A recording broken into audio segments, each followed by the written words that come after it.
Hey guys, Sally Tamola here. My husband Derek and I own Auto Rehab. We've owned it for 7 years, and Derek has been in the automotive industry for 15 plus years. With all that experience, you can guarantee he's had his fair share of doing heads on engines.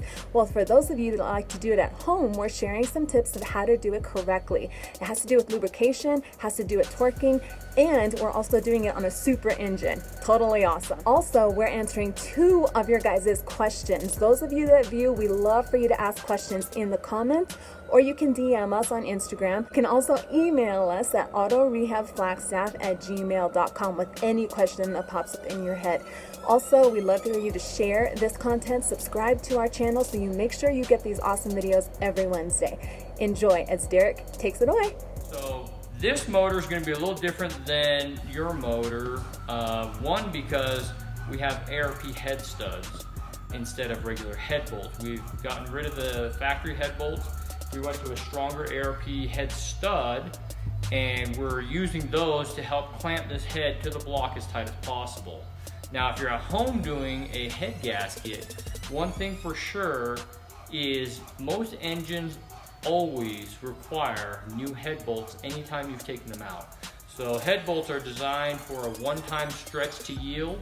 So the torque spec in how to put it on is very important, because they actually stretch the head bolt a little to give that additional clamping force to hold the head to the block.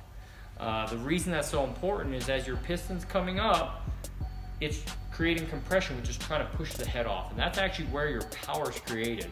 So because this motor is going to see some higher horsepower and some higher pressure levels, we went with not factory head bolts but ARP head studs. Part of the tip for today is lubricating the threads and lubricating the surfaces that tighten. And the reason for that is when a head is dry and you tighten, metal against metal can create the torque that you're trying to get to, but the bolt itself may not hit that torque. So with ARPs, they recommend lubricating. We have ARP lube here. One thing that goes on top of these head studs is a washer. And so we're going to lube both sides of the washer, place the washer on the head. Now what this does is gives us lubrication on both sides, so as we're torquing that nut down, we're not binding up against metal, that the washer can move or the nut can move, so that the stud gets the optimum strength and yielding that it's supposed to have. So I'm going to go through and put all these in, and then we're going to start lubricating the nuts and putting them in as well.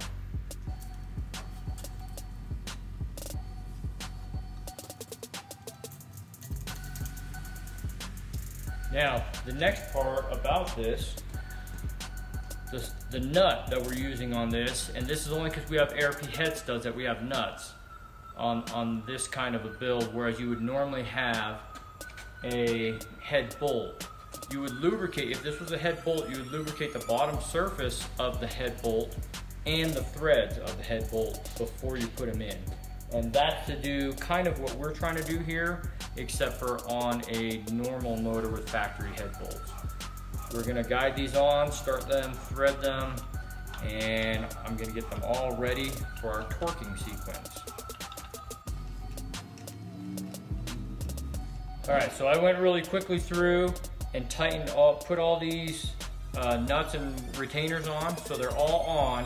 They're just lightly touching the bottom, they're not tight. And we're gonna start the torque sequence. Now this is an important part because this is what determines the power of our motor, whether we can hold all that compression in. So ARP head studs have a different torque spec than your factory head bolts will. Oftentimes head bolts for factory vehicles will have a 35 foot-pound, and then they torque to yield. They'll do an additional 90 and an additional 90 after that sometimes. There's certain things specific to every motor. With these studs, we can go to between 80 and 100 foot-pounds. Just because we can do that, I'm not gonna go straight to that number. We typically will start at a lesser number. We're gonna start off at 40 foot-pounds, go through all of them, so it tightens the head down, and then we're gonna go up to 65, go through all of them, and then we're gonna go back through at 80 foot-pounds. And the torque sequence, you'll have to look up for your vehicle, but on this, we go across the middles, and it just alternates back and forth, and so it goes center out. And so I'm just going to show you really quick us torquing this cylinder head down. Now, one question that was brought up by a viewer was the difference between the 2JZ GTE engine and the 2JZ GE. For those who don't understand those are just motor codes. The Toyota Supra came with two different motors. It came with a non-turbo 2JZ GE motor, and it also came with the 2JZ GTE motor. The GTE is a turbo engine, and the differences are very subtle. In fact, the pistons and the rods are similar. The block is very similar. The major difference is that the turbo model, the GTE model, has oil squirters underneath the piston skirts that sprays oil up into the skirt. So as the piston's coming down, it's lubricated. And it also has an oil feed line dedicated to the turbos on the side of the block, and the oil pan will have an oil drain for the oil to come back from the turbos. I really wish I was the one that was kind of coming up with the names. Pretty sure I could come up with a better name than oil squirter. Oil sprayer?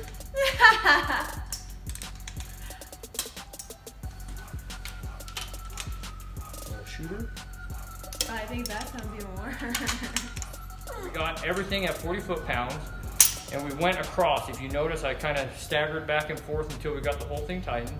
Now we're going to go up to 65 foot-pounds, and we're going to go through this process again. We're slowly crimping the head gasket. It has raised portions around each cylinder, and we're slowly smashing it to that it seals completely.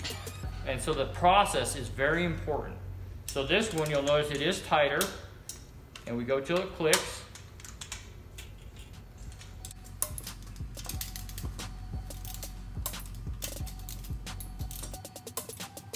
We got the 65 foot-pounds. Now we're going for our goal, which is going to be 80 foot-pounds. So we're going to go through this for the last time. Same torque sequence. We start in the centers and work our way out. I like to watch you torque. Embarrassing. And after we've done that, we're going to do one more time just to confirm that they all got the same foot. So we're going to go right back over the last time. Same torque setting of 80. Another question we had from a viewer was about fluids in their vehicle. For example, if they were going to be topping off their transmission fluid or their coolant, the difference between generic fluids and vehicle-specific fluids. Well, in our transmission video, we were talking about the different transmission fluids that vehicles use. And we had said that we don't typically recommend using the global or the universal kind of a transmission fluid, but better yet, the manufacturer-specific fluid. And also, when it comes to the coolants, which we talked about in our cooling videos, coolant or antifreeze, we highly recommend the same kind. You don't necessarily need dealer brand, but there is specific kinds of coolant for your vehicle. So knowing those is important. So I guess that would be the area you could use kind of a generic, not from the dealer. That's putting the head on today. That was some tips about lubricating and making sure that you can get the right torque and also showing a pattern of how to do it. We'll get you next week on something else.